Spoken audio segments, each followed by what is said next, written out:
Hello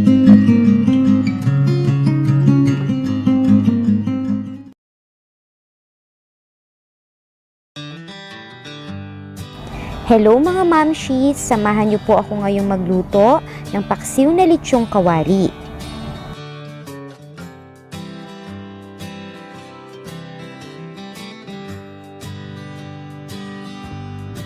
So here are the ingredients that we need in this recipe.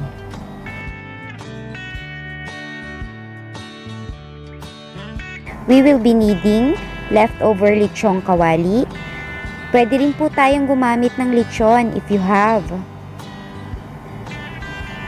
Brown sugar, vinegar, soy sauce, water,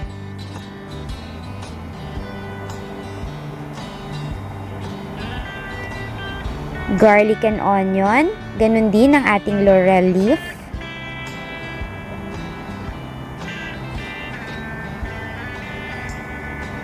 then our salt, pepper, liver spread, our vegetable oil. We need mang tomas all-purpose sauce and all-purpose flour. Napakadali lang po ng recipe na ito. So, let's start po.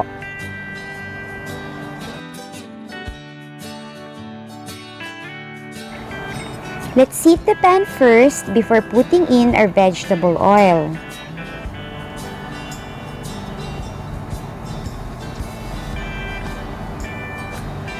We're going to saute now our garlic and onion. First, lagay po muna natin ang ating garlic. Let's wait until it turns to slightly golden brown bago po natin ilagay ang ating onion.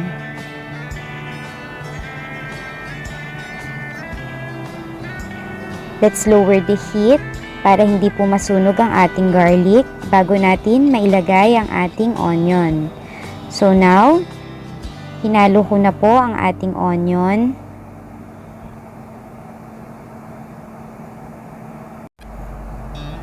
So now na napapansin po natin na medyo lumalambot na ang ating garlic and onion, nag-extract na rin po ito ng flavor. So pwede na po nating i-add ang ating next ingredient. Ilalagay ko po now ang aking salt and our pepper.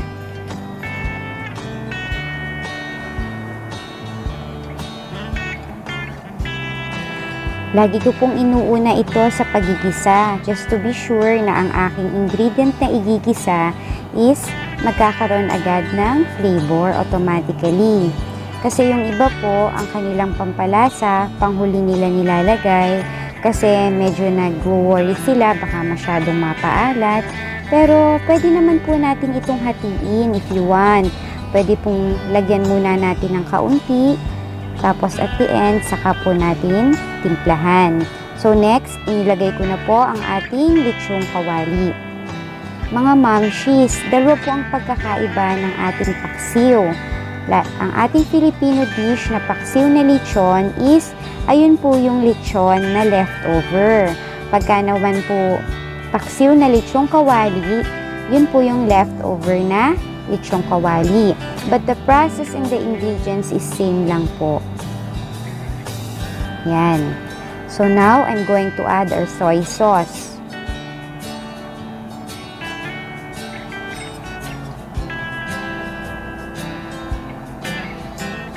Just let it simmer. And I'm going to add our liver spread. Nilalagyan ko po ito ng liver spread para mas lalong malasa. This time, pwede ko na rin pong i-add ang ating laurel leaf para habang nagsisimmer po siya, naaamoy na rin po natin ang laurel leaf. So, i-mix lang po natin ito. Yan. Scatter po natin yung liver spread all throughout para malagyan ng taste ng liver spread ang ating meat. So next is I'm going to add our water. Yan. And hinaan ko po ang apoy. And I will let it simmer for just at least 7 minutes.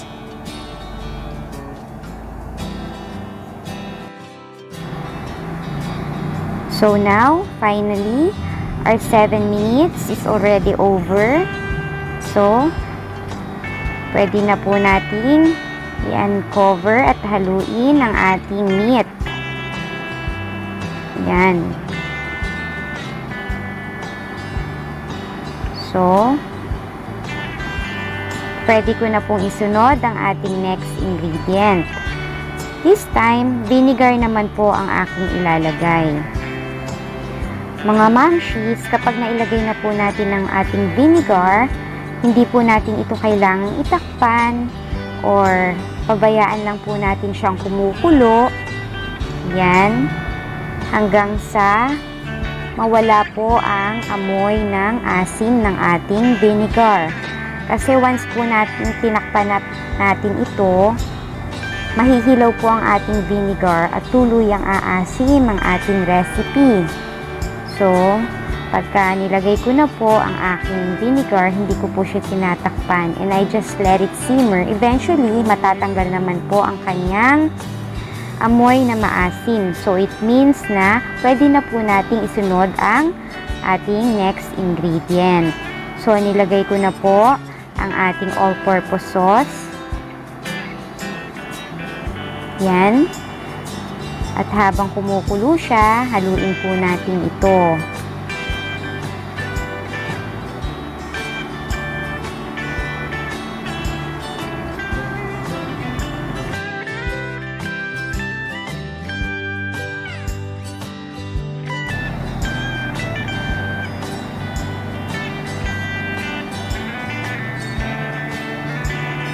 So this time, habang nakulo po siya, ihahalo ko po ang aking brown sugar sa all-purpose flour.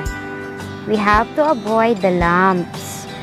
Kasi pag nilagay po natin siya directly, ang ating all-purpose flour, I'm sure na magbubuo-buo po ang ating harina. So I have to do this para nang sa ganon, I can be sure na ang aking all-purpose flour ay hindi magkakaroon ng lumps once na nilagay ko sa ating niluluto.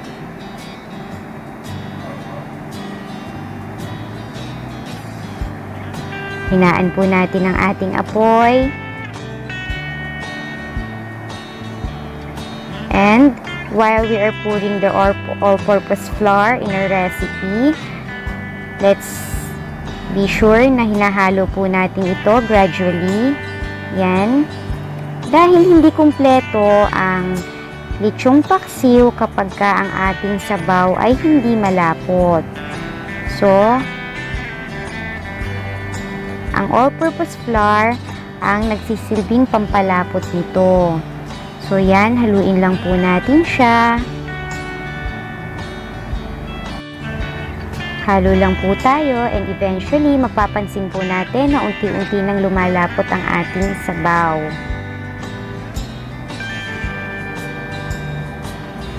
And mabango na rin po siya.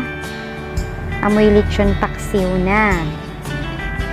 Ganyan lang pong kasimpleng magluto ng lechon paksiw. And I always do this kahit meron akong leftover na lechon manok, lechon baboy, lechon kawali. So now, finally, it's done.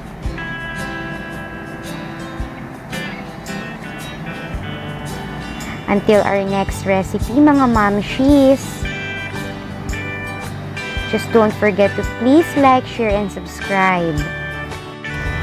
Thank you again, mga mamshis.